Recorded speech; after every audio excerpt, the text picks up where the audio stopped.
Towards the end of 1989, a great box of documents arrived at my office without any indication where they came from.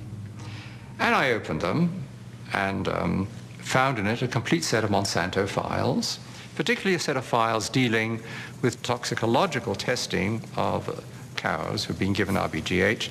BST, trade name Posilac, is being used in more than a quarter of the dairy herds in the United States, according to Monsanto.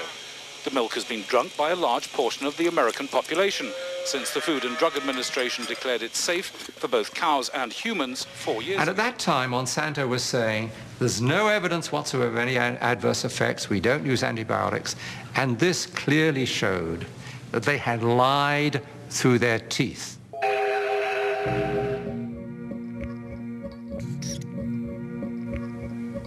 The files described areas of chronic inflammation in the heart, lung, kidney, spleen, also reproductive effects, also a whole series of other problems.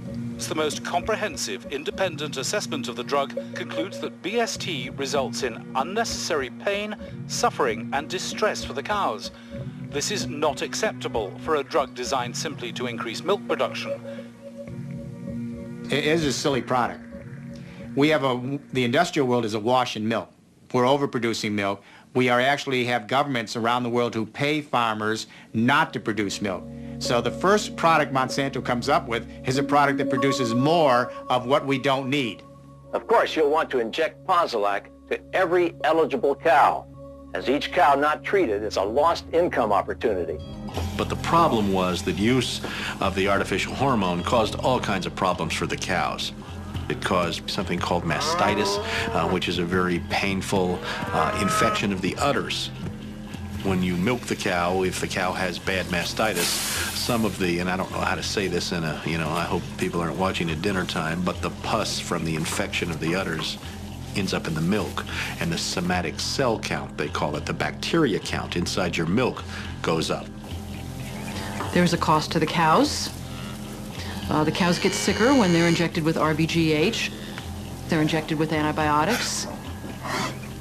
We know that people are consuming antibiotics through their food, and we know that that's contributing to antibiotic-resistant bacteria and diseases.